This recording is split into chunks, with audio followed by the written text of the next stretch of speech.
All right, my kid, we saw her for a day or two at the end of her spring break. That's always nice. So, good. I don't think this is quite a quorum, Mr. Mayor. We're gonna need a couple more people. Darcy's gonna be on Zoom. Tim's. Rod will be here. Scott's here. Rod, that's 3. Darcy's 4. I was mostly just being a little facetious.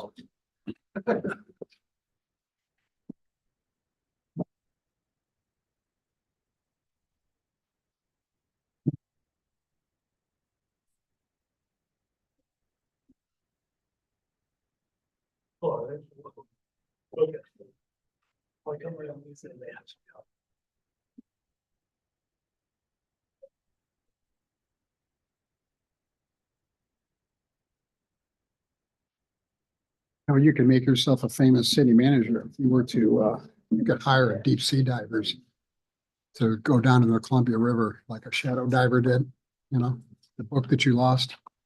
I didn't lose it. Well, I don't have it, so it must be lost. My wife's still reading it. You serious? Yeah. Oh, I thought you told me you lost it. You left it in a hotel. I left it in a hotel at the OCCMA conference and I bought a new one. So when she's done reading it, I'll give you a copy back. Okay. Then I'll be in your good graces again. But you can find that car So, on the river. so I scuba dive. I've been tempted just for fun to dive the marina just to see what's there. Because I'm sure there's all kinds of stuff.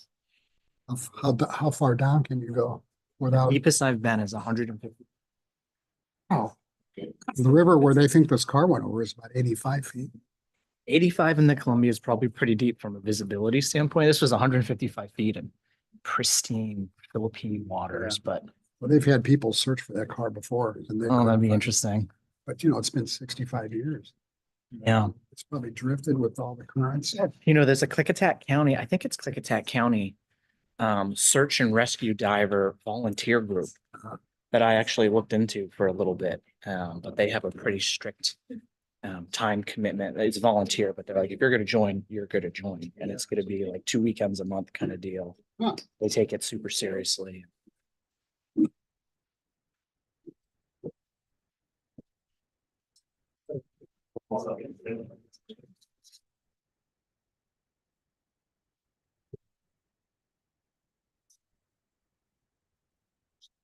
Hope we have quorum. Well, Rod will be here. He always shows up at the last minute.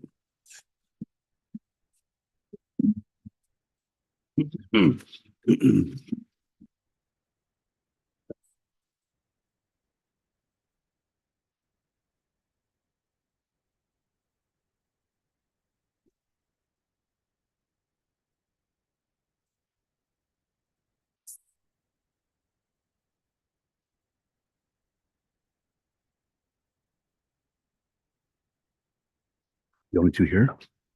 Sorry? We the only 2 here? Darcy's online, Tim's in Europe. Oh, that's right. Better show up, we're just gonna run around it. Well, all kinds of stuff.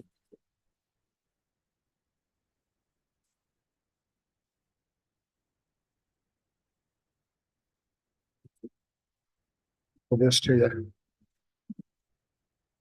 We should schedule a meeting before. Yeah. This is a company that contact me that usually I throw the stuff away. So. Oh, sorry.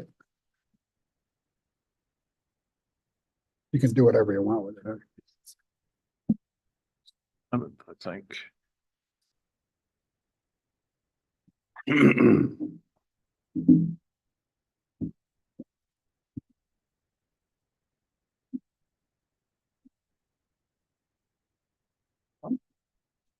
Wonder if I've used these guys before.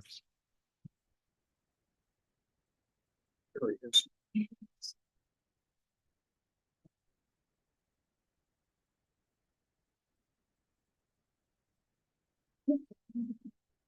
Good evening.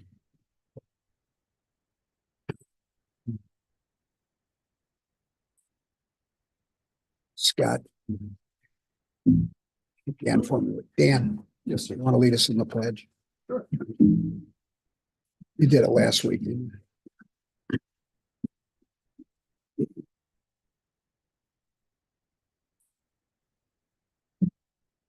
No, one guy is. I don't know about any of the others. No, these are, most of the stuff is, yeah.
We'll get our meeting started now. Hello, everyone, and welcome to our March 11th, 2024 regular city council meeting. At this point, I'd like to ask the city clerk to please call the roll. Counselor Long, Present. Counselor McLaughlin, Counselor Runyon, Present. Counselor Randall, Present. Counselor Richardson, Present. Mayor Mays. Present. Item 3 is Pledge of Allegiance. I'd like to ask Counselor Dan Richardson to please lead us in the pledge. I pledge allegiance to the flag of the United States of America and to the republic for which it stands, one nation under God, indivisible, with liberty and justice for all.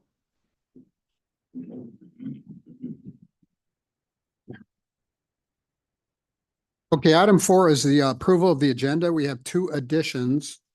Number 1, I would like to add 5D. Just a short presentation from the Assistant Cub Master of Pack 398, Trevor Anderson is here, and some of his scouts. And I'd also like to add item 9C, which is an addition to the consent agenda, which is surplusing some public works vehicles and equipment. Can I get a motion to approve the agenda as amended? Mr. Mayor, I move to approve the agenda as amended. Well, second. Been moved by Counselor Randall and seconded by Counselor Richardson to approve the agenda as amended. Is there any discussion? All those in favor, please say aye. Aye. Any opposed? Motion carries. Okay, item 5A is the Dalles Booster Club project proposal. I believe the head of the Booster Club is here. Mr. Anthony Pereira, come forward, please.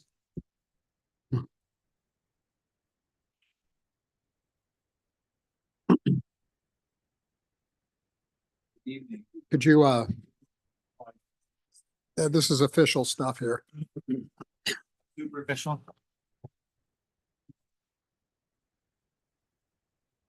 That work? Yep, thank you. Well, I think you've all received a packet on my proposal, but I'll give you a brief overview. Years ago, when I was in high school and years before that and years after that, there used to be a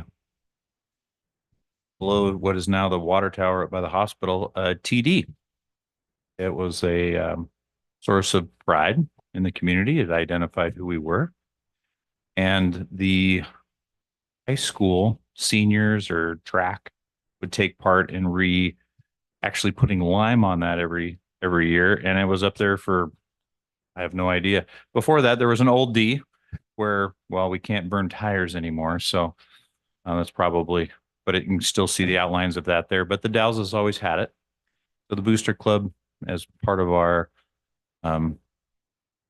source to give projects for high school students and them to remember and build pride in the community, we'd like to bring the TD back. So I looked, it's on city property. And I'm here to ask permission to do that. A lot of small towns in the area have it, like Arlington down the road. I believe Arlington has something on the hill there. This would be a Booster Club run project.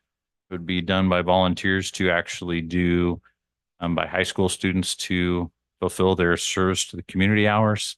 And all we're asking is for permission. It does have quite a slope to it. So the idea is to actually rock it and paint those rocks so we don't have to lime it every year. But if it proves to be a little too steep, I have a plan B, which is to actually stake in some concrete pavers to create that, which would be a little harder to do, but more stable. So if we can do it on the current slope with like basaltic rock, which we have a ton of in the area, we'll get that done. Do you have any questions or concerns?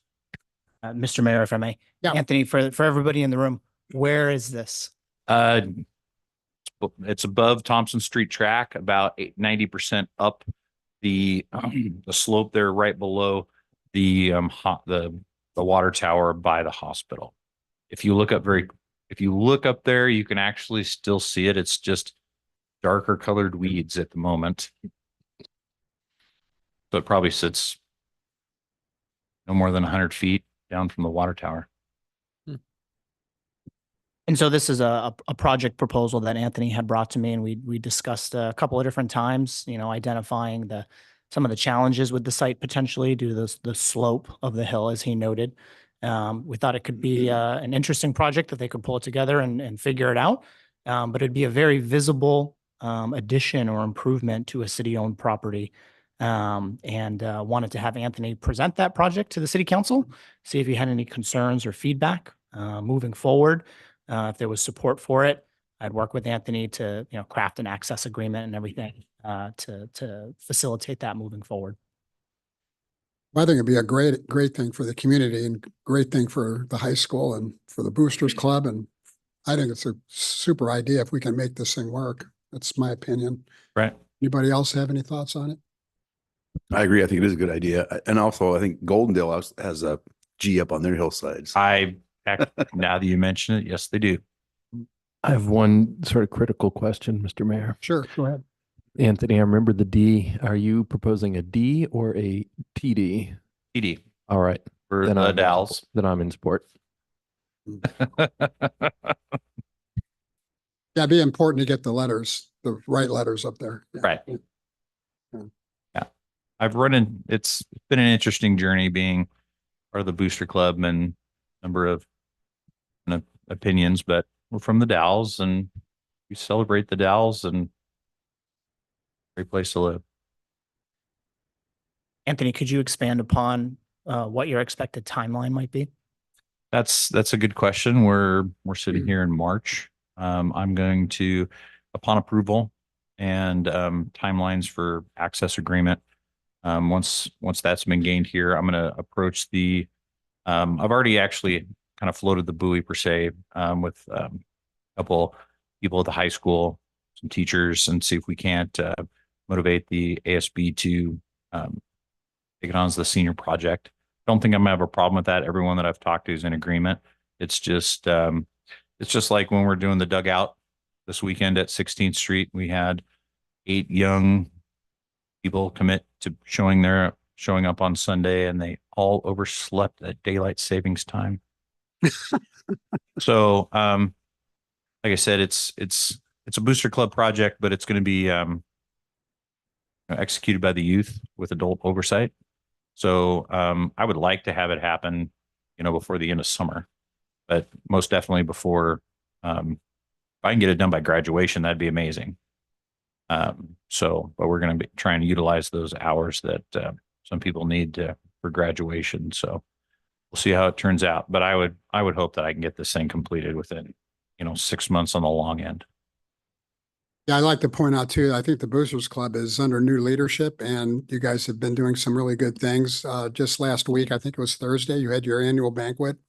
Friday Friday we had that. fundraiser, and just a snapshot there. We had just over 100 people show up. It was our first time we've ever done it in the 100-year history of the school. So it was a good group of people that were there. Got a number of responses and texts and emails afterwards that just said, "Hey, great event." It was very laid back. We didn't, bring, if you walked in, you left with money in your pocket. So that was kind of nice. But that was really nice. It's kind of laid the groundwork to bring people together, because what I've noticed in the town as I talked to a number of different groups, it's like, oh, track or oh, football. We want to, the Booster Club is designed to bring people together and work for a common goal. And so we've accomplished a couple different projects. We took down the crow's nest and saved the district nearly 20 grand in demolition and haul off costs. A small group of people. We've rebuilding the 16th Street home dugout right now. We're repainting Quinton Street, which was interesting within itself, because someone heard that we were doing dugouts and then painting them. They came out on their own Sunday morning and pulled off all the siding on the home dugout at Quinton Street that was in badly need of repair, but it wasn't top on our list. They actually invested about $850 of their own money to bring that up to code. Not code, but just make it look good, and provide some structural report for that. So it's starting to catch on.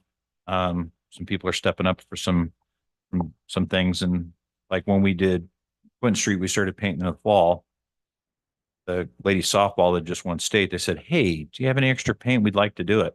Well, they came out in 2 weekends and completely did the whole thing. And then the last couple of weeks, they've also taken it upon themselves to repaint the restroom there, the 2 restrooms that are there. And that's just a couple projects that we're working on, but definitely there's a long list.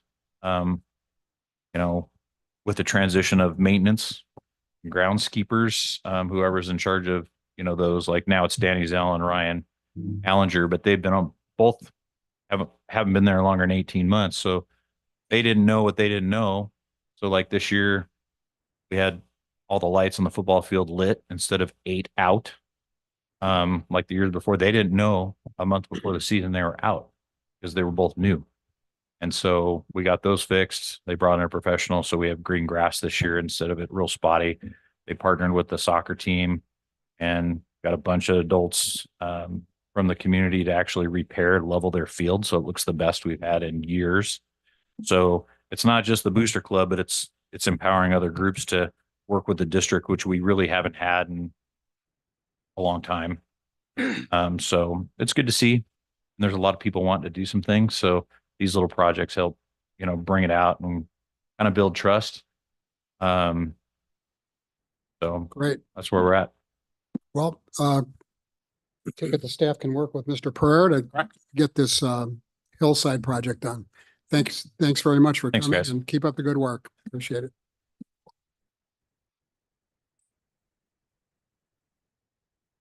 5B is a report on our new drone policy. Chief Worthy. And 2 officers. Got some backup with me. Okay. Just before I sit down.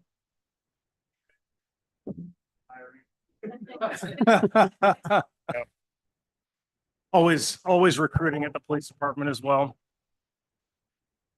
Mr. Mayor, city councilors, I'm Tom Worthy. I'm the chief of police for the city of the Dalles Police Department. To my right is Officer John Caminiti, and to my left is Deputy Canyon Reams. They'll be my subject matter experts in terms of drone use and deployment, the capabilities of the equipment, what it can do and what it can't do.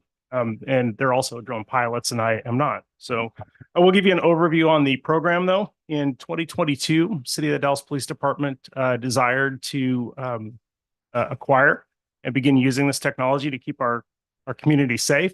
And we went into a exploratory phase, looking at model policies and proposals from other communities and use case scenarios to make sure that we were as modern as possible and using best practices. We landed on a proposed policy. We did some outreach to the community in terms of some Facebook postings and a community meeting that we held at the library, which was well received. We received quite a bit of feedback, and finally landed on a policy which was presented to the city council and got the head nod for go forward. We received some equipment, put the policy into place, and in early 2023, February 2023, began the deployment of this technology. The photograph image number 1 there is our posting for our community outreach. We began to use the technology and it was deployed within a month of the policy being adopted. And in the year of March 9th, 2023 through February 5th of 2024, which is the time period that we looked at data, we had to stop at some point so we could put the report together. We had 17 attempt to locate missions for the drone, meaning somebody missing or a suspect out there that we're looking for. 8 of those were ATLs, or attempt to locate on missing subjects. 3 of them were children. 2 was a woman with medical. One was a woman with medical concerns, a missing boater, and a missing suicidal woman who had a young child with her. So the gravity of the missions was quite high and quite important for the use of the equipment. We had 3 crime scene retention missions, meaning mapping or photographing crime scenes or case files. And 2 of those cases were assisting outside agencies. One was Mid-Columbia Fire and Rescue, and one was Wasco County. If you roll down a little bit, this is some of the capabilities of the drone that we have here. And this is, when I'm wrong, the drone operating in thermal imaging mode. And this was a county case where that individual who has concealed himself under the grass there in the top picture was not visible to the deputies and officer that was also there looking for him. Were you on this case? What was he fleeing for? So this particular subject had been called in numerous times that night for destruction of property. We attempted to locate him the first time, we're unable to locate him. The second call, we had a better idea of where he was, and we were able to call on our partners at the Dalles to bring their drone out. I flew it, and we were able to locate him within 5 minutes of taking off. That's an excellent example of the technology making us more efficient. You can see from this picture of the suspect being taken into custody, he'd pulled all that dry grass and obscured himself underneath it, and the odds of catching him were low, absent the technology. But with the thermal imaging camera on the drone, it made it obvious that he was not only there, but he was right there. So super helpful in that regard. We also used the drone for 2 barricaded subject cases. One was in a vehicle and one was in a residence, and a cougar sighting in a neighborhood. We flew for public safety in that regard, which is not something I'd thought of, but yes, you can spot a cougar with the thermal imaging too. We didn't in that case. And then we'd also deployed the drone for public relations at National Night Out, which was a big success at the Dalles City Park. And then since 2024, we've had 5 more attempt to locates for suspects, a missing juvenile who had a weapon with them, and a crime scene preservation. So the quality of the deployments as well as the frequency just continues to go up. Our licensed pilots at the Dalles Police Department are 4, Captain Carrico, Sergeant Jones, Detective Parsons, and Officer Caminiti. Actually, I think I'll let John speak to this. The equipment that we're flying, if you mind telling him what it can do and what it is, because he knows he flies it. Yeah, so this drone right here is the DJI Mavic 2 Enterprise Advance. It's an older generation tech that we had on loan from the college at CGCC that they let us use in conjunction with assisting with Wasco County's search and rescue operations. Basically, it has FLIR and digital zoom capabilities. It is dated in regards to that. As I stated, it's about a 5-year-old system. It offers different positioning accuracy with RTK as it's in the report. It's also very compact and easily deployed at different crime scenes. Like the key limitations here with this drone that we have is it can't fly in adverse weather, whether it's rain or snow. The flight time is older in regards to tech that's up nowadays. It's at 25 minutes, whereas the M30T can fly for about 40 total. And there is no airdrop attachment for this system, so we couldn't, deploy a radio to a stranded boater or a life jacket as well. Right. So 5-year-old drone in drone years, that's kind of like dog years. It's getting pretty old. That technology is progressing rapidly. If we can roll down a little bit. On a shoestring, we put together a drone command vehicle, or actually Mr. Caminiti did. And so we fly out of this police SUV, and it images the drone video down to that screen. So command and control can have overwatch on situations and tactical deployment, and our CERT team can use it for any sort of a deployment like that. If you roll down just a little bit more, there's a picture of what the I guess precision flight training looks like, which is scored and heavily regulated through the FAA. It's difficult to get through, and by the time they get their Part 111 certification, all of our pilots are experts, and they're also experts in the policy. So coming back to policy considerations, we've had no complaints about the use of the drone, and the policy has, for the most part, met our needs. It's Chapter 26 in the City of Dallas Police Department Policy Manual, which is fully adopted. The only thing that we wish we could do with it, which we can't right now, is to fly for surveys of environmental crimes along the river or the railroad tracks, like homeless camps that are making a mess or stolen property down along the riverfront. We still have to do those missions on foot, which takes longer, is more dangerous, and is less effective. And any modification of that policy needs to be reflected against state law to ensure that it meets all of the regulations about it, because drones are still new. There's still changes and movement in that area of law, and we need to ensure that what we do first and foremost comports and complies with the law. So in summary, our policy is functioning as intended, and it provides a sufficient framework for us to ensure public safety as well as reasonable operations within the law for the police department. This is the one-year report that was requested, I believe, by Councilor Richardson, and we're happy to come back and make this report and answer any questions. Great. I want to introduce the other part of your backup over from the sheriff department. I think it is. My name's Canyon Reams. I'm a patrol deputy and medic with the Wasco County Sheriff's Office. I was formerly with the Dalles and was there for the beginning of the drone program. I had since left and joined Wasco County. Okay, anybody have any questions for any of the three of these gentlemen? Yeah. Councilor Runyon, did you have your hand up? Go ahead while he's getting that out. So, any of the policy restrictions that we currently have here, are those restrictions not elsewhere? Have other communities, counties, cities, are they able to get by those? What have we seen? I think I'll defer to Canyon on that one. He's an expert, not just in this area, but Yeah, I can definitely speak on that. So Oregon law, comparatively to the other states in the nation, is incredibly strict when it comes to the police use of this technology. SUAS is what they call it. So we can only fly for very specific circumstances. One of them is a search warrant signed by a judge. The second is probable cause with exigency. So we have to have probable cause a crime has been committed, and exigency, meaning we have to articulate why we need to fly this drone right now. We can also fly with written consent from a private property owner. I believe Chief Worthy is working on getting those consent forms for local shopping centers in our area. And then lastly, we can fly for training missions. You know, anything we capture while we're doing that training isn't admissible in court, and it isn't useful to us whatsoever. So it really, it doesn't necessarily restrict us, but it dampens what we're able to use this technology for. There is a association called LEDA, or the Law Enforcement Drone Association, that's working on getting Oregon to where other states are.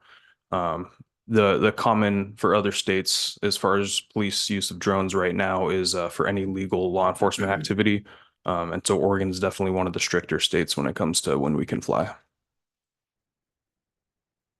So do you see waivers for that at the state level so we can fly along the riverfront and so forth? No, probably not that. You know, we would need change in law. We can fly for environmental purposes under a governor's emergency declaration, which we don't have for this, even though there is a homelessness declaration. It's only for some counties. So right now we probably couldn't do that.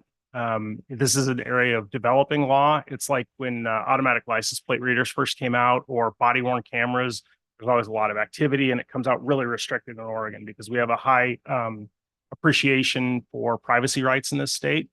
And then as people become more comfortable and familiar with the technology, it kind of has gone, even in the short amount of time that we have had this technology, from, you know, what do you need a drone for, to why don't you have a drone? You know, go out there and do good with it. So Salem is the holdup on that, and the restrictions that are placed onto us because of that.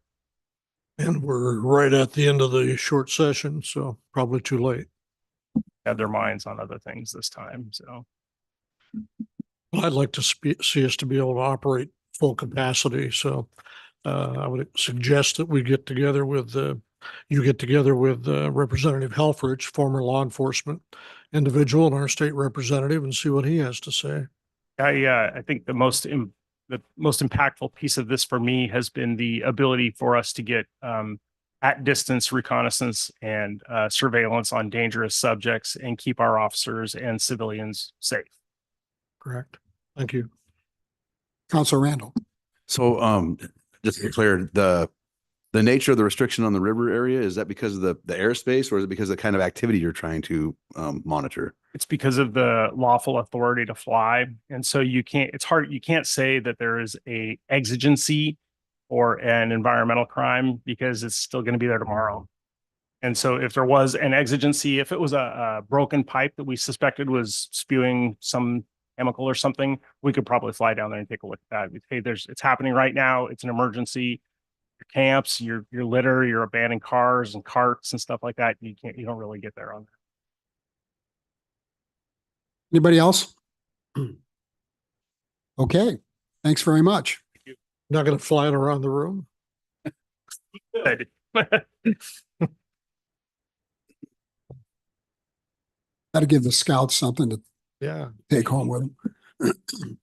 Okay, item 5C is a recognition of Parkinson's Awareness Month proclamation that I'm going to read after we hear from Mr. Kevin Mansfield. Please come forward, sir.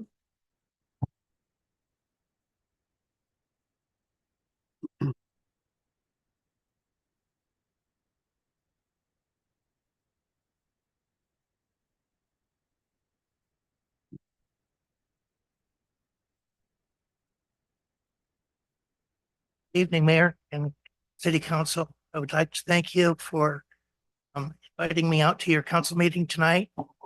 My name is Kevin Mansfield. I live in Portland, Oregon. Was diagnosed with Parkinson's in 2001, so I've had it for quite a long time. I'm a facilitator with Parkinson's Resources of Oregon for the last 22 years. Excuse me. And I'm also a public policy ambassador with Michael J. Fox Foundation for about the past 11 years. Want to thank you, Mayor and City Council, for proclaiming the city of the Dalles as April's Parkinson's Awareness Month. It means a lot to the people living here in the city. I had invited a couple people from your local support group, but something came up and we couldn't make it here tonight. We do have a Parkinson's support group that meets at the Mid-Columbia Medical Center. You meet on the first Thursday at 10:45 a.m. There's about 15 people that attend. You're all welcome to go there. If for some reason you don't want to go there and you're free on the second Tuesday of the month, you let me know, send me the information.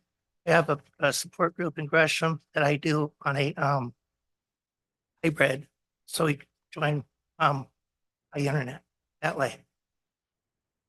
As I said, sorry, my hands get bad. I was diagnosed in 2001 and all my doctor told me was that I had Parkinson's, to come back and see her in 6 months.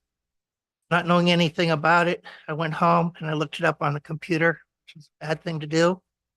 And all this did is it made me feel more sad and more depressed, because all it talked about was the advanced stages of Parkinson's. I finally found Parkinson's Resources of Oregon, and they were kind to me and talked to me for about an hour or two, calming me down, explaining to me the whole process of Parkinson's and stuff. And they asked me if I would be interested in joining a support group. At that time, they had a wait period.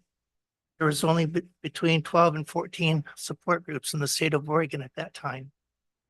About a month or two passed, they told me that there was a support group open and asked me if I was still interested. I said, sure. So I went to that support group, met at Good Sam Hospital in one of the medical offices, and I assume it was a conference room. There's 45 of us that met in that room, so it was standing room only. We met there for about 2 months. That many people, we decided to split the group. So we split the group, and they asked me shortly after that if I would consider being a facilitator. He told me the responsibilities, asked me if I would like to do it, that I had to commit at least a year of my life doing that. I am still enjoying it 23 years later. Wow. It's my life. I wouldn't do anything else. To tell you a little bit about advancement, when I said that I was diagnosed and there was only 12 to 14 support groups in Oregon, 23 years later, there's approximately 55 to 60 support groups. Just read an article today that 2 new support groups have started. We believe, well, we know that this is the second largest neurological disease, right behind Alzheimer's. It's catching up really fast. There's approximately 20 to 25,000 people living with Parkinson's in the state of Oregon. Thought that it's over 1 million people in the United States that have Parkinson's. We figured that there was about 50 or 60,000 a year that were newly diagnosed. But last year, Michael J. Fox Foundation, the Parkinson's Foundation, and I can't remember the third one, all met and they did census and stuff, and they came up. We now have 90,000 people a year diagnosed with Parkinson's. The last 9 months, I have approximately 1 to 3 families that call me personally and ask, saying that they're newly diagnosed and want to ask them how to join the support group. We figure that within the next 15 years, that number is going to more than double. It's just a very fast progressive disease. It doesn't matter how old you are anymore. 23 years ago, you only heard about it when people that were 60s, 70s, 80s. Before the pandemic, we went back to DC once a year for about 4 days. I met 2 women that was 32 years old, having their first child diagnosed with Parkinson's. I met a gentleman of 22 years old, was diagnosed with Parkinson's. I went to a health fair to go to quite a few of them. I was talking to an older gentleman about Parkinson's, and he started getting teary-eyed. Asked him if there was something I said, did, to upset him. He said no. It was a very rare case, but his 8-year-old grandson had Parkinson's. So this is progression disease and stuff. Like I said, I handed you all an economic burden of Parkinson's disease. Numbers have changed a little bit from when this was written because of the progress of the disease. Right now, it's set at approximately $52 billion a year paid out to people with Parkinson's. Half of that comes from the federal government. The other half comes from out of people's pockets that have Parkinson's in their families. We figure that within the next 15 years that number is going to jump to $85 billion a year. Trying to find a cure for Parkinson's, hopefully getting close to it all and everything. I've been working with both state and federal representatives and senators. Last year, I tried to get together with the Oregon state legislation. We made a bill, or got a bill drawn up to try and have Oregon have a state registry. Parkinson's, as Washington has one, California has one. But along with all the other things that didn't pass, this year being a short recess of 35 days. They already chose for that, so I'm going to try and push out for that for next year. I want to thank you all for your time, for listening to me, and for inviting me out tonight. And this does mean a lot. I will take the proclamation when I get it. I will share it with the local support group. I'll share it with Parkinson's Resources of Oregon, and I'll also be sharing it with Michael J. Fox Foundation. Any questions, I'd be happy to answer them. Before we get to questions, I'd like to read the proclamation. Whereas Parkinson's disease is a chronic progressive neurological disease and is the second most common neurodegenerative disease in the United States. And whereas an estimated more than 1 million people in the United States are currently living with Parkinson's, with an additional 90,000 individuals diagnosed annually. Whereas there is no known cure for Parkinson's disease, and available treatments are limited in their ability to address patients' medical needs and remain effective over time. Whereas increased research, education, and community support services are needed to find more effective treatments and to provide access to quality care to those living with the disease today. Therefore, I, Richard Mays, Mayor of the City of the Dalles, do proclaim April as Parkinson's Awareness Month in 2024. Is there any questions for Mr. Mansfield? Counselor Richardson? Thank you, Mayor Mace. Thank you for being here this evening, Mr. Mansfield. Could you tell me briefly what the benefit of having a registry would be? Benefit of having a registry is that we would be able to find out exactly how many people in Oregon have Parkinson's, what the hot spots are, nationalities are, if it hits, certain nationalities more than others, what their background is, say if they live on a lot of farmland where they've been exposed to pesticides and herbicides. That has a big factor into it. If they're in steel industry, I've been in a lot of these industries throughout my life before I had to leave the workforce, is why I think I developed it. But that will give us a more compact thing to where all that information will be sent to the scientists and the researchers that are trying to find a cure for this. It will help them out immensely. Thank you. Anybody else? Thank you, sir. Appreciate your coming tonight. Okay, item 5D, would like to hear from Mr. Trevor Anderson, who's the Assistant Cub Master for PAC 398 here in the Dalles, with several of his backup. I'm joined here by our patrol leader and assistant patrol leader as elected by their peers of the Weeblo Den. I am Trevor Anderson. I'm the assistant cub master for Cub Scout PAC 398 here in the Dalles. These young men here with me are working on earning their Arrow of Light, which is the highest award in Cub Scouting. They'll be crossing over to the Boy Scout troop here in about a month. Part of the requirement for the Arrow of Light is to learn about civics and local governance.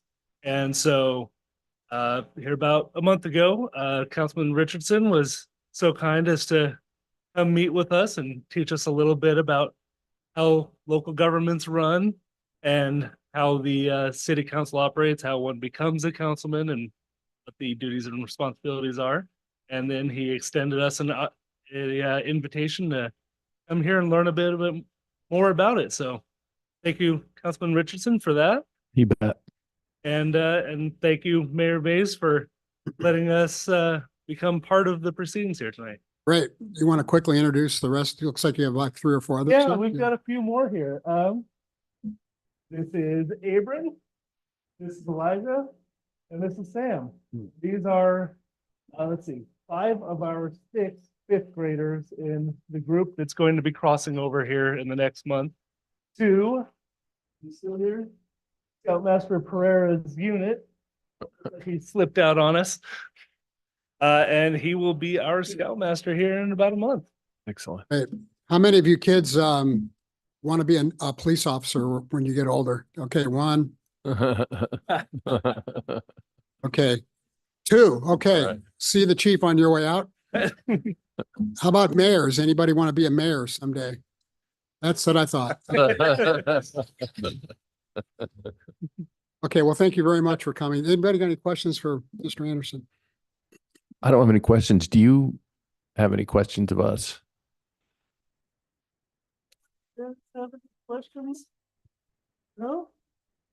Oh, we learned an awful lot in your visit, so I think you covered most of the questions we had at that point. So I think we're. I have one thing. How Counselor- many counselors were Cub Scouts?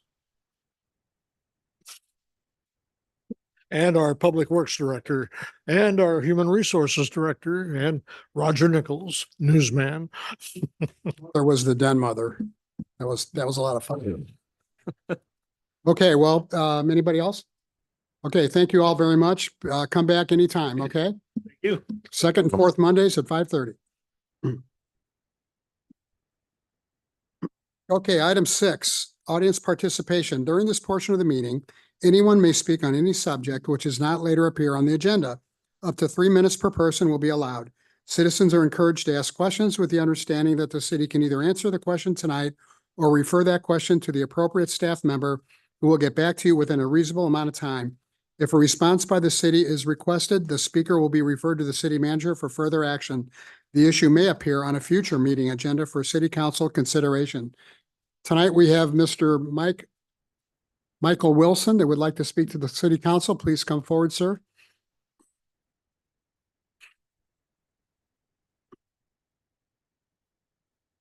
Do we have the clock working tonight? Good. You'll see the 3-minute clock in the upper left-hand corner of your screen. So I have 21 deer in the field next door from 10th to 13th Street. I got 5 deer come down my driveway every night. Somebody put a salt lick across the street. They put apples on the street. I've had 5 deer killed in front of my house.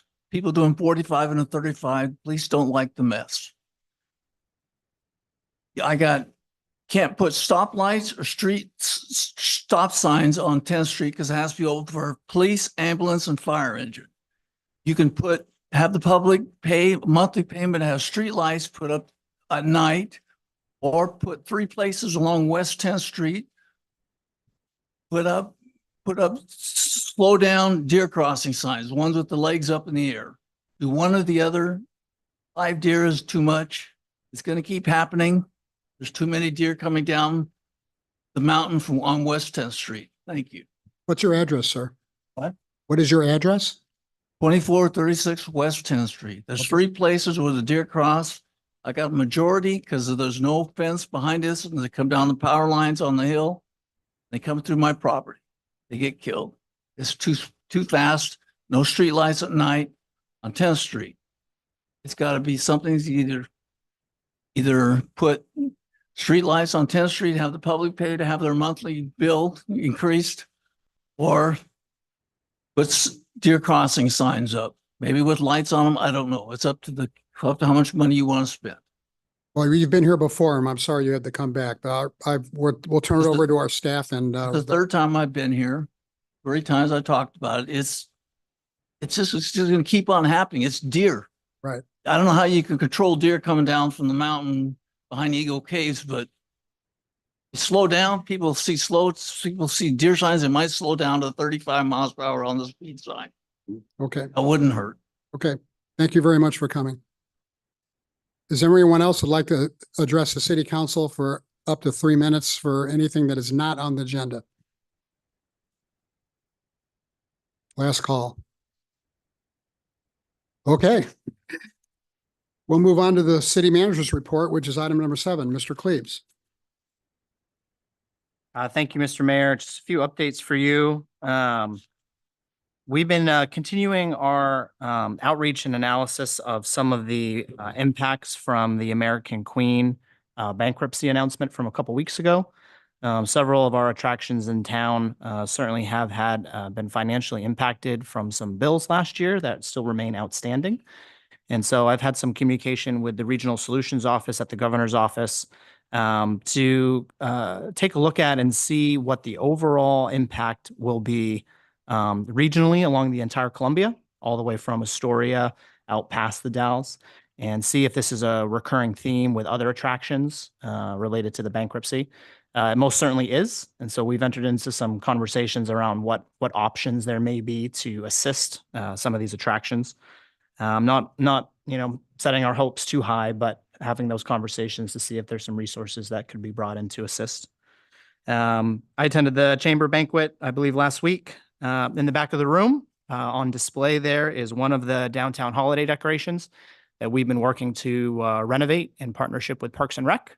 And so there is new garland and new LED lights on the ornament. Previously, they were rather dated glass lights, and numerous community organizations would come together to replace those bulbs on an annual basis. Most notably, the Chamber of Commerce, I think, would pony up about $600 a year to replace the broken bulbs on the various holiday ornaments.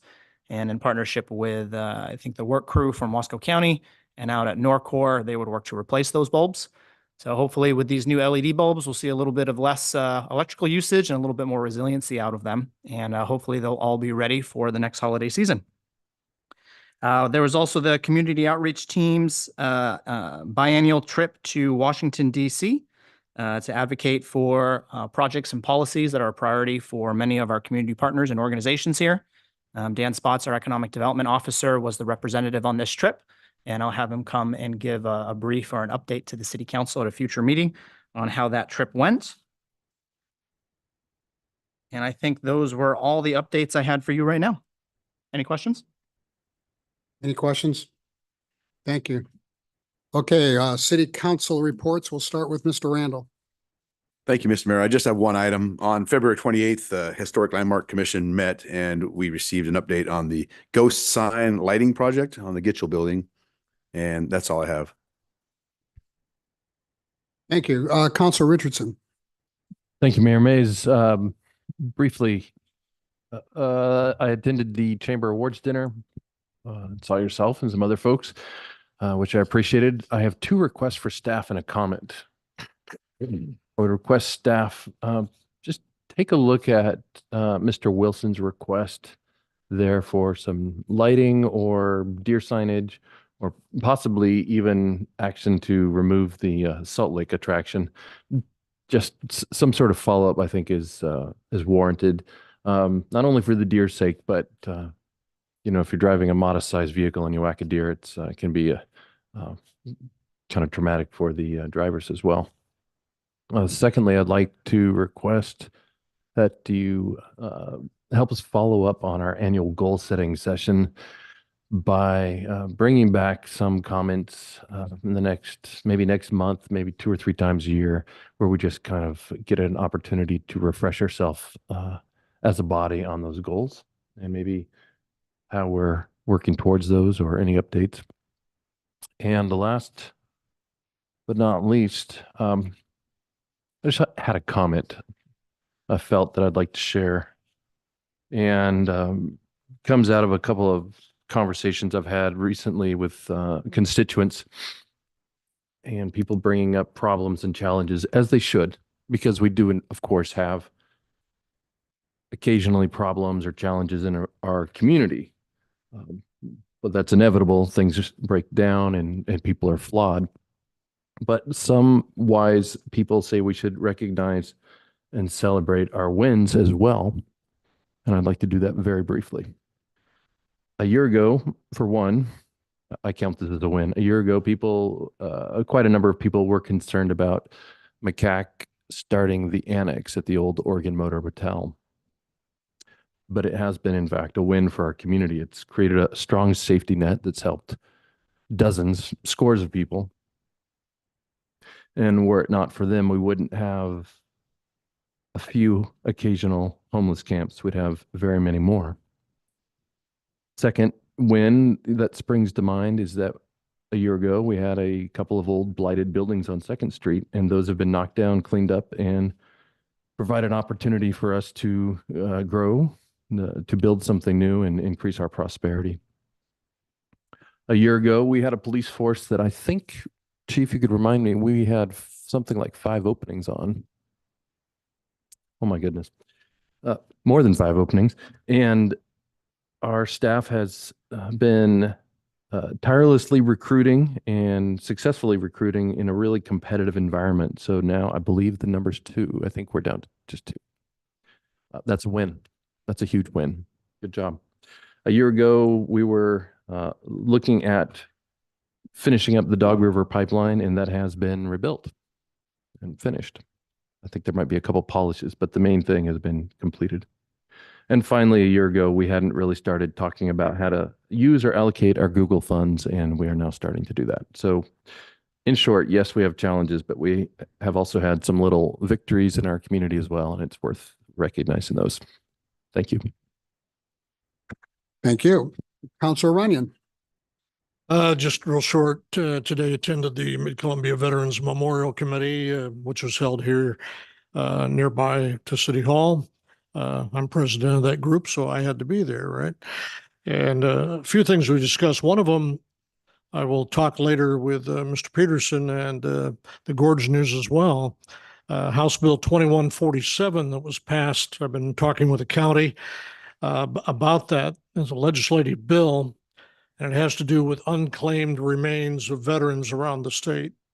Urns that are sitting in basements of funeral homes, crematoriums, et cetera, that have never been claimed. And it is up to each county now to appoint generally their VSO officer and maybe somebody else to research those funeral homes and whatnot. In our county, we have only 2 funeral homes and only one that actually would have remains within it. So it's a pretty easy task, but I think the legislative intent was for the major cities where they have 4, 5, 6 different funeral homes. I can remember they found a remains of a Civil War soldier that helped get taken across the country to Maryland. Hopefully we don't have anybody that's been lost from the Civil War here in the Dalles, but anyway, it's a good thing. And Wasco County is about ready to put that on their proclamations to make sure that there's none of that going on here, that those remains, if they are unclaimed, are indeed taken to Willamette National Cemetery. That's all. Thank you. As far as my report goes, the only thing I'm going to mention is that instead of the regularly scheduled public city council meeting on Monday, March 25th, there will be an executive session to review and evaluate the employment-related performance of the chief executive officer of any of our public body, a public officer, employee, or staff member who does not request an open hearing. So that will take the place of our regular meeting on Monday, March 25th. Mr. Mayor. Before I call on you, I forgot to call on Counselor Long. If you have anything you'd like to report on? Just that I attended the Chamber Distinguished Citizens Banquet, and it was very nicely put on, and it was great to see so many people out to recognize the distinguished citizens in our area. Thank you. I also attended that, as well as the Booster Club, aforementioned Booster Club get together on Friday night. Mr. Kara? No, thank you, Mr. Mayor. I was just going to flag that same thing for you. Oh, thank you. Okay. Item 9 is the consent agenda. Items of a routine and non-controversial nature are placed on the consent agenda to allow the city council to spend its time and energy on the more important items and issues. Any counselor may request an item be pulled from the consent agenda and be considered separately. Items pulled from the consent agenda will be placed on the agenda at the end of the action items section. Tonight, we have 3 items on the consent agenda. One is the approval of the February 26th regular city council meeting minutes.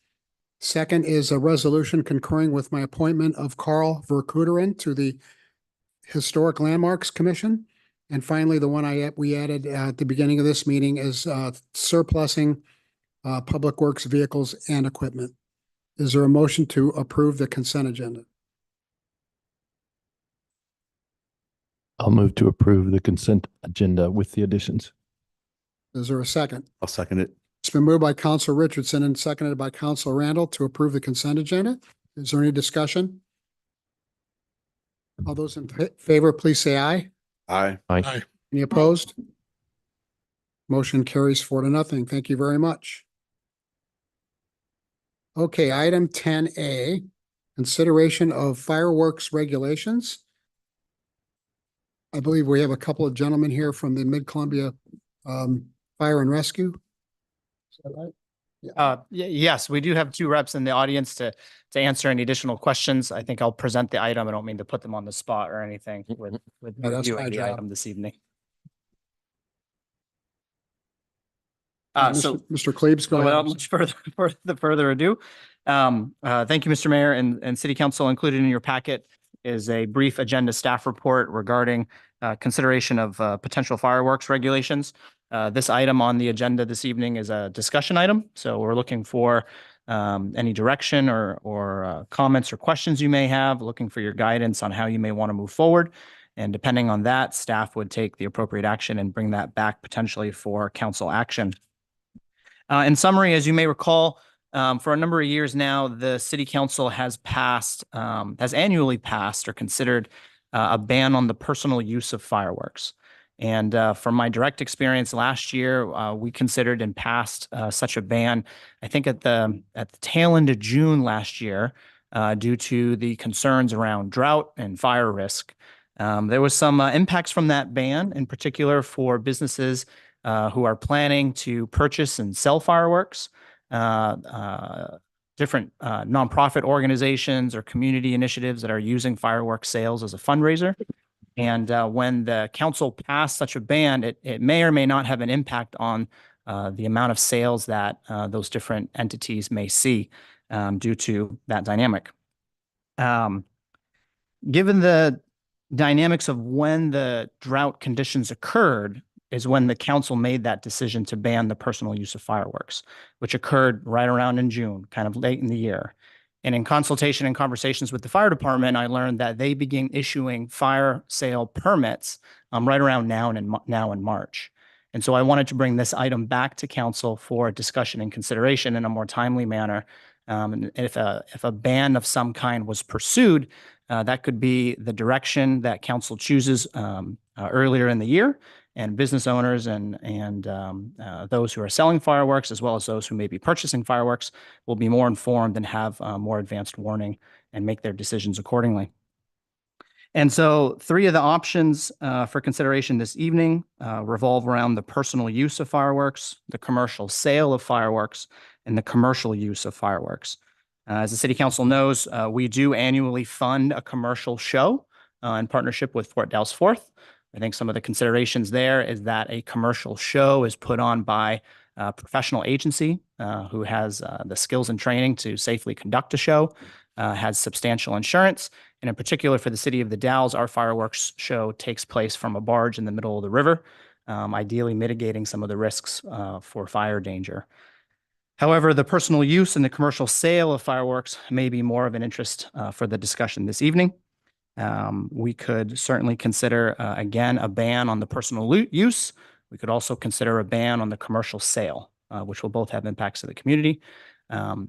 Also, for me in particular, I'd like to have some direction or discussion from council on if they want to, if there was interest in pursuing some kind of ban, if this would be an annual decision, and I would bring this item back for council consideration at the same time every year, or have it as a standing ban.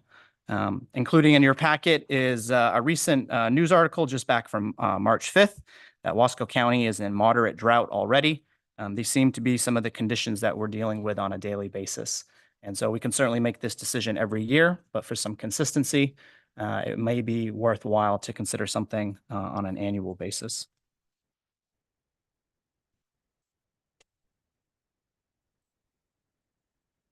And so the 2 questions I had detailed under council alternatives is what is the council's direction on staff's development of proposed regulations? As I noted on the personal use of fireworks, commercial use of fireworks, and the commercial sale of fireworks. And would we prefer these regulations to be made on an ad hoc annual basis or to establish a general ordinance?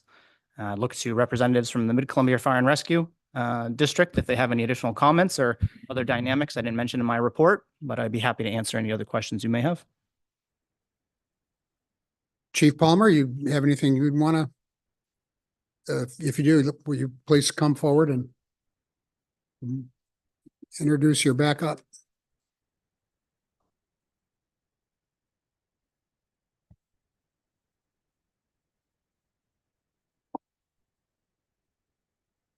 I'll start and I'll let you add your few cents. So Mr. Claves and I had a discussion at lunch one day and he basically approached me in reference to this topic of discussion. And for the most part, just from the fire chief's perspective administratively, the fire district's mission is to protect and the welfare and safety of the community and our own firefighters as well.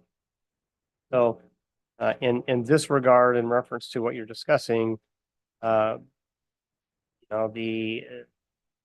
basically banning fireworks each year is certainly going to meet the mission of the fire district in that regard. And so that would be certainly a benefit.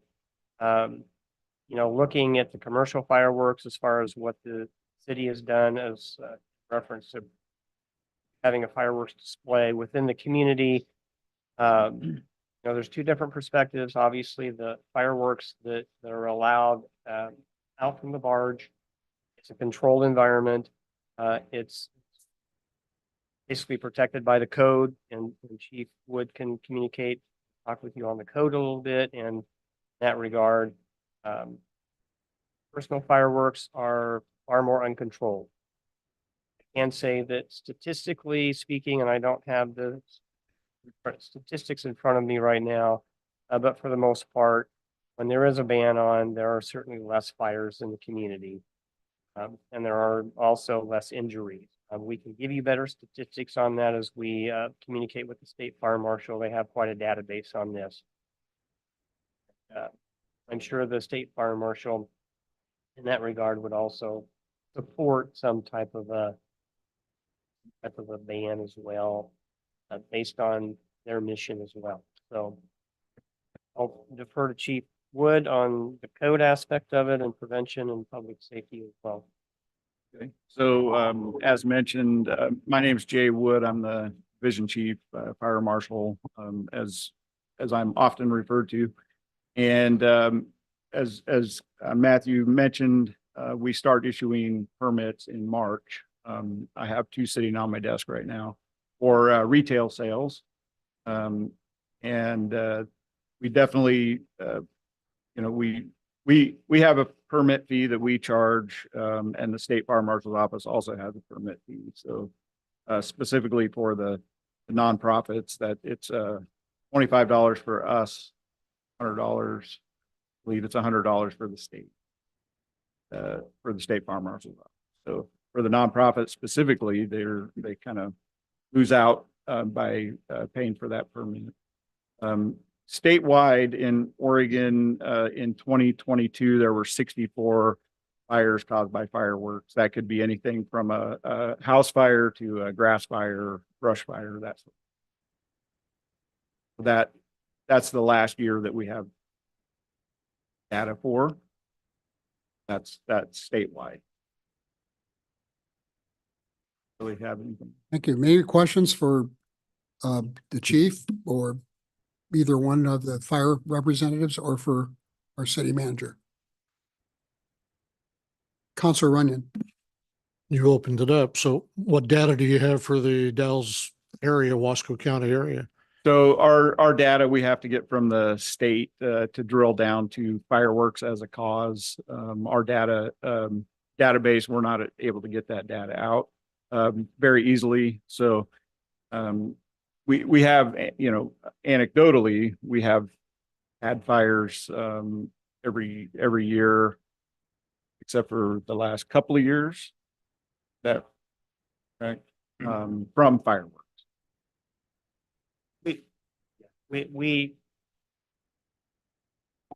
So I will say that over the past couple of years, since there has been a ban in the community on fireworks, it has reduced the amount of fireworks fires we've had. I can't say it will eliminate them. There's also an enforcement perspective that will come about. Chief Worthy can speak to that as far as how, if there's some type of an ordinance or put into effect, but that becomes an enforcement issue that's going to have to be dealt with. And for the most part, as it goes, I guess if it were to go into effect over time, I think people would understand and get used to it. But there are those individuals that do choose to get fireworks and set them off because I'm with everybody. I enjoy watching fireworks. They're fun to watch and they're fun to set off, but they are, unless they're supervised appropriately and controlled appropriately, they do cause fires. And depending on the time of year, winter time is not so conducive to fires caused by fireworks. They can land on roofs and whatnot and cause fires, but for the most part, we have more problems from May through October, depending on the weather. And as you all know, the weather is changing. It is getting drier. It seems to be getting drier, and this seems to be more of a fire problem out there during the summertime. And Mr. Mayor, if I may add, I know that there has been some outreach to the city council by a representative from a fireworks company, I believe by the name of TNT. And I just had a note from the city clerk that they may be in the audience, the gentleman in the back corner. You might have questions for him or would like to hear from him as well. Well, before I turn it over to the city council for comments and questions, sir, would you like to, is there anything you'd like to say? Come on up. Got some handouts as well for the city council and for the fire chief. Police officers. My name's Jason Simpson. I'm from Eugene, Oregon, but this is the territory that I work in. This is my territory, and so that's why I'm here tonight. You said there were 64 fires, and here's why I'm here. I'll try to stay on track. Is to implore you to keep your current laws that you have, which are basically metrics-based bans. They give you the ability to shut down for the sale and use of fireworks if you feel that the weather, if you think it's too hot to have fireworks, then that gives you the right to shut sales and use down. And the public will follow suit. Most of the public will follow suit and not do fireworks at that time. I heard the officer say there were 64 fires caused in years past.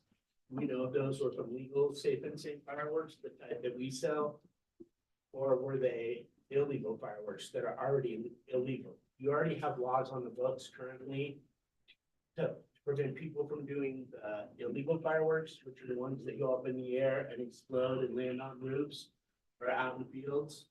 Those laws already exist and are on the books now, and almost unenforceable, and you can ask the chief about that. As a matter of fact, I was thinking maybe the codes could help with finding the people. So I just wanted to bring that up, that a lot of people don't know the difference between safe and sane fireworks, the type that our nonprofits sell. And those are basically glorified sparklers. They stay on the ground. They don't shoot up in the air under any power of their own. They're the type you see law-abiding families and Boy Scouts doing with their families in the streets to celebrate our holiday. The other fireworks are already illegal, like I said, and it's hard to enforce that ban as much as we should and could. If you do have an all-out ban, there are unintended consequences oftentimes for all-out bans of sale and use of fireworks. The city of Eugene, where I'm from, just had an all-out ban, and it actually exacerbated their problems. So Newport, both Newport, the city of Newport, and the city of Corvallis, and I got articles for those, decided not to ban and to give law-abiding citizens a safe legal option to do fireworks. When Eugene banned, the city of Springfield, which is next to Eugene, decided not to ban. And in Eugene, the first year of the ban, they had more calls, they had more complaints, they had more fires, and they also had more injuries in that city. And that was with a ban. The city of Springfield had less, actually, and they did provide other options for people and families to celebrate with. Finally, I brought a handout that says how community can help. I would like to be part of a problem, or not part of a problem, but more of a solution for you. And that there are things that we can do to help educate the public on both the safe use and disposal of legal fireworks. And we would like to be part of that as well for your city. Would you mind repeating your name, please? Yes. Jason Simpson. Jason Simpson. Yes, sir. And you're from Eugene? Yes, sir. Anybody have any questions for Mr. Simpson? I have a couple, not for you, but if I recall correctly, we have effectively banned the use of fireworks, non-commercial fireworks. Has it been 2 years in a row? I think 3. 3 years in a row. So this would be the 4th if we did it? Yes. Okay. And the county, we've always kind of followed the county, haven't we? Yes. Do we know where the county, what their plans are for 2024? Yeah. Not at this stage. This is one of the challenges with responding to some of the drought conditions and declaring a fireworks ban of some sort later in the year. Like I said, in bringing this item forward or earlier, we don't have some of that data. We have some indicators on what the drought conditions may be like, but it's not bad enough to the point where we made the decision last year. One of the challenges with that dynamic and one of the contacts I had from a local nonprofit is that when we banned the personal use of fireworks last year, they were quite upset because they had made a significant investment in fireworks. And they were concerned that that would reasonably depress the sales of those fireworks. They had made quite an investment. They got a fireworks permit in March. We did our ban in June, and their sales, anecdotally, were depressed because of that. And so that was one of the challenges and trickiness of the timing here. And so again, bringing this item before council to see what you might want to do or what you might want staff to do to gather additional data and bring back options to you if there's any interest in going forward. So we've always banned the sale and the use of fireworks within the city limits. We've only banned the use Oh, of not the fireworks. sale. But by banning the use of fireworks, We people are depress less likely sale. to buy them because Right. they can't use them Okay. until Christmas. And if I recall, we usually pass this ordinance or resolution late in the year. I mean, Correct. Yeah. After the firework retail sales permits have been issued, they buy inventory. They're selling them, and for the month of March or May, I should say, into the month of June, and then we ban them at some point during that cycle. Mr. Mayor, I just want to add, I seem to recall at least on one occasion, perhaps on two or three, the city council convened in special session promptly after the Wasco County Board of County Commissioners adopted their resolution. And so we sort of rode their coattails to a ban. And that's, I believe, has been the process we followed for the past 3 years. okay. Can I add something real quick? Sure. Yeah. So in reference to what Mr. Karras said, so banning fireworks or the use of fireworks in the manner that you just said basically gives us the opportunity to educate people in that regard, as opposed to doing it consistently on a year-by-year basis, which is what I think Mr. Simpson had recommended too, is doing it each year. It does give us the opportunity to coordinate that between the county and the city and the fire districts and agencies in the area, which I'm not advocating anything, but it could be an advantage because based on what we do, we try to educate people and explain to them that there is a fire danger out there. And so doing a ban each year, as long as there's advance notice, so it doesn't put the city manager in a bind and getting a lot of calls and whatnot, allows us to at least put out an educational opportunity to express to people that there is a fire danger. I can tell you that each year there seems to be a little bit of apathy there as to how dangerous it is when summer hits. And then when we get that first fire, everybody just realizes, oh, it's dry, it's dangerous. And I think that is another deterrent to people doing open burning and doing fireworks and those types of things, because I think people in the Dalles area and in this region do understand the dangers of fire and what it can do. So however you decide to go, that's one way to perceive it, is to just educate people each year and explain to them that we're putting a ban on fireworks, just like we do a ban on burning. And in some of the conversations I had with constituents last year, that was certainly an element of it, that education and realization that a ban or discussions around a ban frequently come up, if not every year come up. And that, a business or a retailer who's choosing to buy inventory is choosing to buy inventory knowing that, and is taking the risks associated with that business and the potential loss and revenue should a use ban go into effect, depending on those drought conditions. Okay, your jurisdiction obviously includes all of the city of the Dalles. How far, how much of the county do you take in? I think for those that, We take in for the fire district, 200 square miles. okay. Excuse me, I'm sorry, 110 square miles. The ambulance service is 200 square. Okay, So how far 110 south, generally, how far south do you go from here? To 8 mile, Ah. 8 mile road. May I? Councilor Richardson. Thank you, sir. Two questions that leap to mind for me. One is there any reason you guys are giving permits in March? Is there any leeway? Could we start giving permits in April or May? And sort of getting a sense of which way the season's going to go? So the State Fire Marshal's Office process starts in that time, and maybe Mr. Simpson can speak more on that, but permits have to be to the State Fire Marshal's Office by April 1st. So no, we don't have any Pretty leeway. much, yeah. All right. It's a long lead time to wait for is. the weather.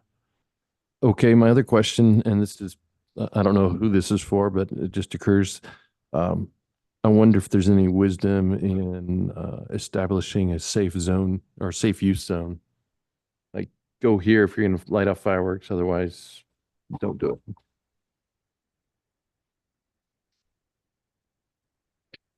Not to put you on the spot, but what do There's you think? always a safe place to light off fireworks. You know, we typically encourage people to go to, if it's allowed, to go to parking lots or down on the port where there's areas to do that.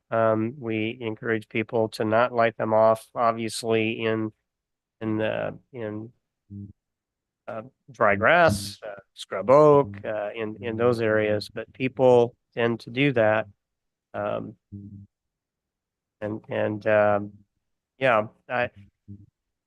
once again, it's an educational situation to try to express to people that they need to light them off in open areas where there's no tan junipers, no grass, you know, those types of things. I'm skeptical personally if someone's willing to do that, that they are going to be capable of being educated out of that so much as directed to a place that's do it here or don't do it. It's just a thought. Maybe it gives us an option to look at so that we could lead this issue with some greater confidence than either ban in March or just say, good luck, stock up and take the risk. And if I may add, coming out of this discussion and any direction that the council gives staff, if we were considering a ban, we would develop that and bring that back, likely at one of the April council meetings. So just for that timing piece, we can also choose to take no action, and do what we have done in years prior, and along with the county and staying communication with the fire district. And if and as drought conditions worsen, be ready to bring back, a ban like in previous years. So there's a couple different options there. I believe Councilor Long has a question. Yes, thank you, Mr. Mayor. So Mr. Simpson mentioned the rest of his district, but it seemed to be on the western half of the state where things are notably less dry. Does he cover anything on the eastern half of the state where things are more like our conditions? Yes, ma'am. So yes, my Use the microphone. Yeah. north to south, all the way to I-5. So definitely Eastern Oregon. Mostly Okay. Sorry, I could barely hear you, but I heard a yes in there. So Why don't you repeat your answer and talk right into the microphone? Sorry. My area is all of I-5 north to south and then east to Idaho. Okay. And so I do understand these conditions and nobody wants to burn Oregon down. So I think we can find a good solution, a middle ground somewhere. Well, what are other areas, cities, counties east of here where it's dry? What are they doing? Well, the east of here, in Eastern Oregon, we haven't really, and there hasn't been anyone. Mostly it's been in the more liberal cities like Eugene, and Bend as well. And then the coastal cities are just discussing it. I think yeah, Newport County or Newport the Newport area did not ban, but their county did. So they did not follow suit based on some of the other things that can happen when cities ban. Counselor Long, did it answer your question? Well, that answered my question for Mr. Simpson. So I think what I would like from our staff is to have some more information about what other areas with similar drought conditions to ours, what they're doing, and some of their thought processes as well. Who provided this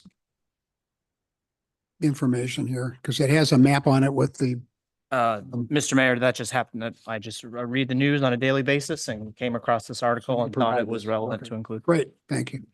Anybody else? Counselor Runyon. Always try to find the interesting thing. How do you ban illegal fireworks, which are already illegal? So all you're really doing is banning the so-called safe and sane fireworks that don't leave the ground. Explain that to me. How's that work? Well, the illegal fireworks are already illegal and they're not allowed in the city. Anywhere in the county, anywhere in the jurisdiction, anywhere in the state. Right. Right. I agree. So they're not allowed. So we are talking about safe and sane fireworks. I will say both types of fireworks do cause fire. Okay, so and we've had fires from both types at that point. So, you know, once again, you're talking about the safe and sanes.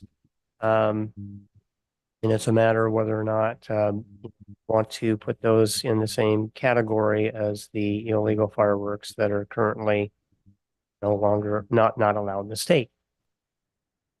The fireworks that are the display fireworks, the commercial displays, obviously are not illegal to set off as long as they're once again controlled and follow the fire code.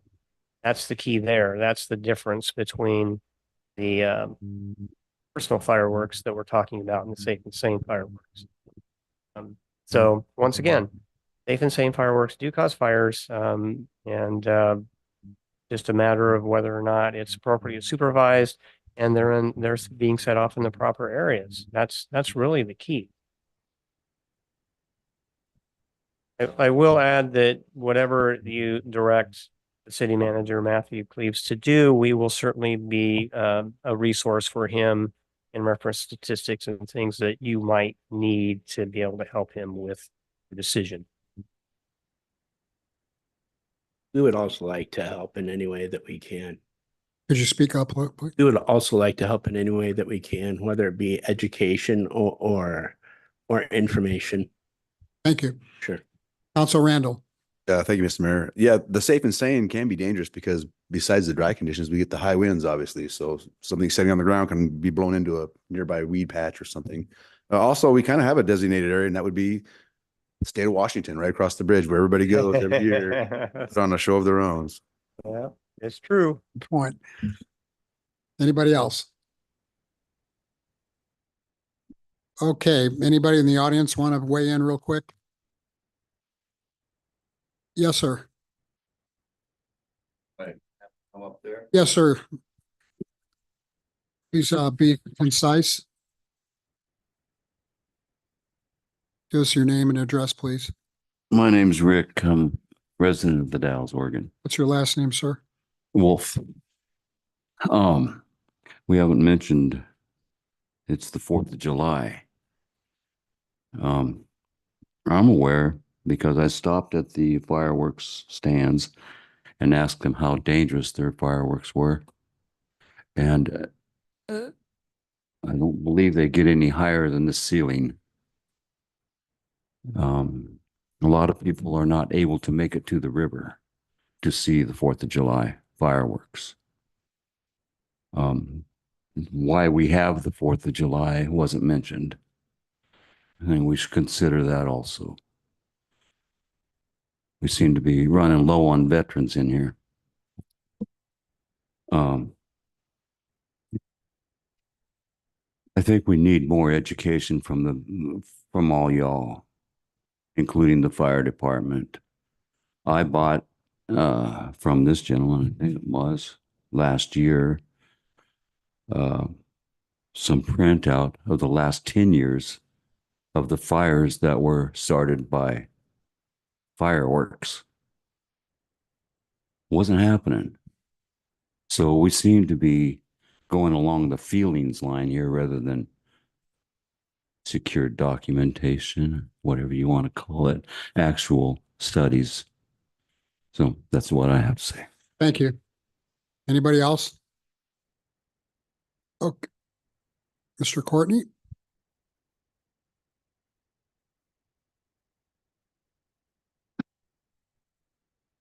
Mike Courtney, I live in the Dalles. I live up on East 18th. I've got a pretty good view of the whole community.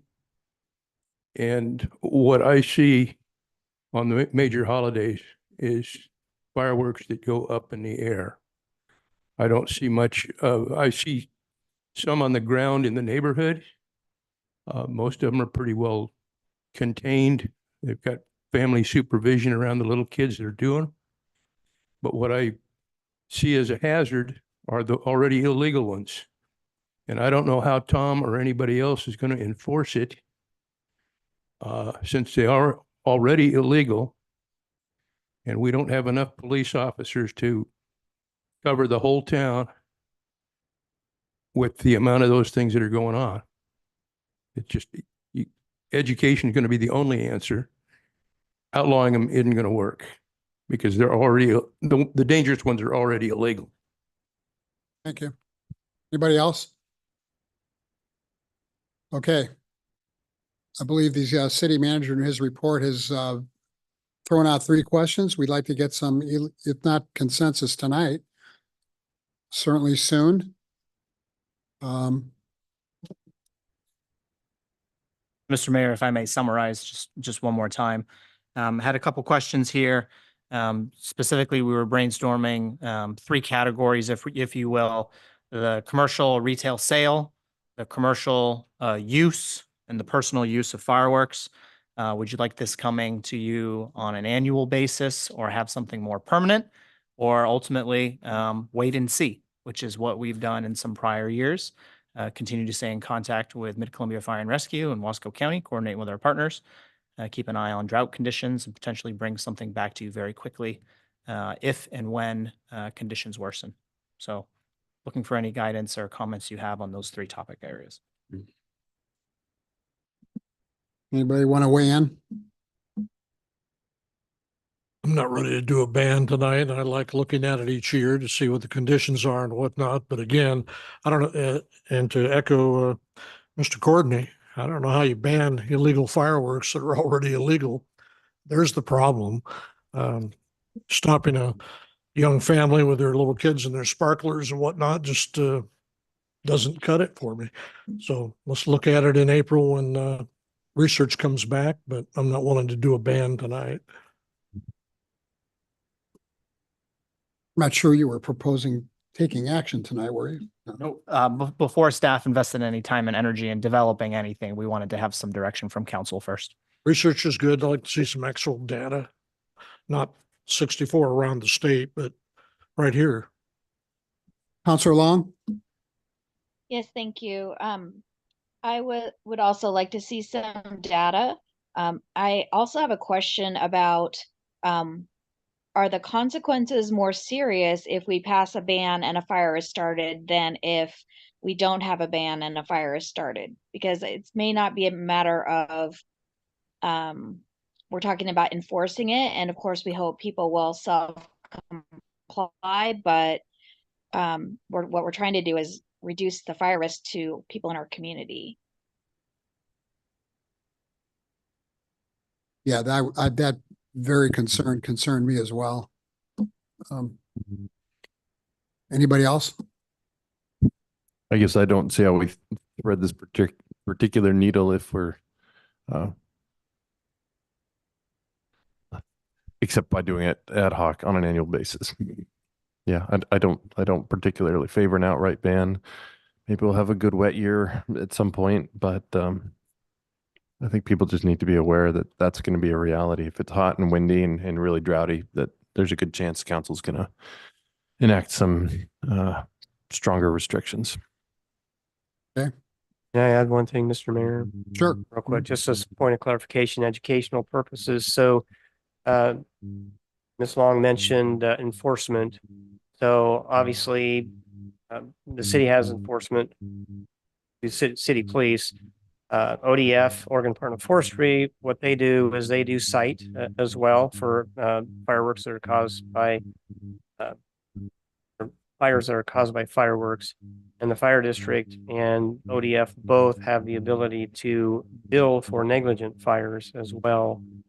So if a fire is started by fireworks, whether it's illegal or even safe and sane fireworks, we do have the ability, both agencies, as well as I think Forest Service as well, to bill for the cost of operations for negligently caused fires by fireworks or other, or even, you know, open burns, whatnot. But specifically, we're talking about fireworks here tonight. So just as an educational or clarification purpose. My opinion is I would be in favor of a general ordinance as opposed to an ad hoc. I think having that consistency and just knowing that's the way things are going to be. Okay. Well, we seem to be all over, all over the place tonight. Counselor Richardson, you got anything? Oh, I already said, with respect to Councilor Randall, I think I'm on the other side and I would do an ad hoc basis, as opposed to a general ban or ordinance. I think we just I mean, if we were to go that way, it can continue the way we've been going the last few years. People just have to understand that if you invest in a stock or an inventory of fireworks, that's a risk. Is anyone here in favor of banning the sale of fireworks within the city limits? I don't see any nodding of head there. Okay, well, at least we have some consensus. Can you bring this back in April, and we'll just have to, at some point, have a vote as to whether or not we want to do this on an ad hoc basis or pass an ordinance that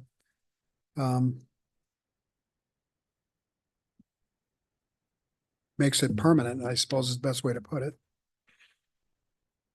Okay, Hold on one moment. thank you, Chief.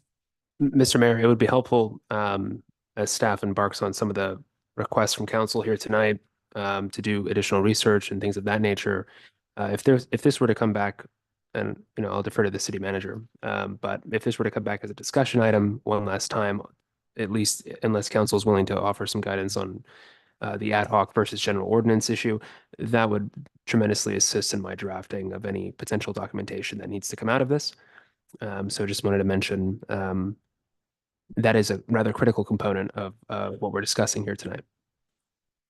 And what I might suggest, Mr. Mayor, is given that we don't have a second meeting in March for city council and thinking about the agendas in April, I can certainly bring this back for additional discussion if you'd like.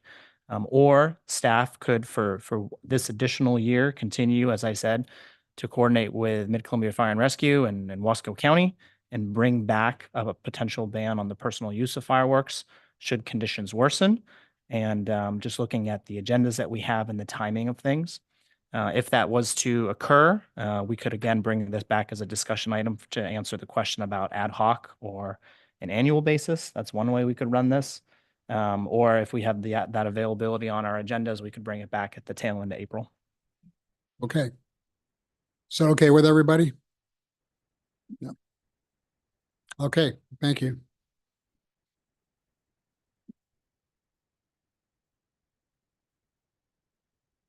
Okay, the City of Council of the City of the Dalles will now meet in executive session in accordance with ORS 192.660-2H to consult with counsel concerning the legal rights and duties of a public body with regard to current litigation or litigation likely to be filed. Representatives of the news media and designated staff shall be allowed to attend the executive session concerning pending litigation. Representatives of the news media are specifically directed not to record or report on any of the discussions or deliberations during the executive session, except to state the general subject of the session as previously announced. News media may not attend. News media may only attend in person. No decision may be made in executive session. At the end of the executive session, we will return to open session and welcome the audience back into the room and online. We anticipate the executive session will take 15 minutes. 15 minutes. Thank you very much. Are we going in the other room? Staying here because. Are we going over there? We have Zoom. In the other room. Okay.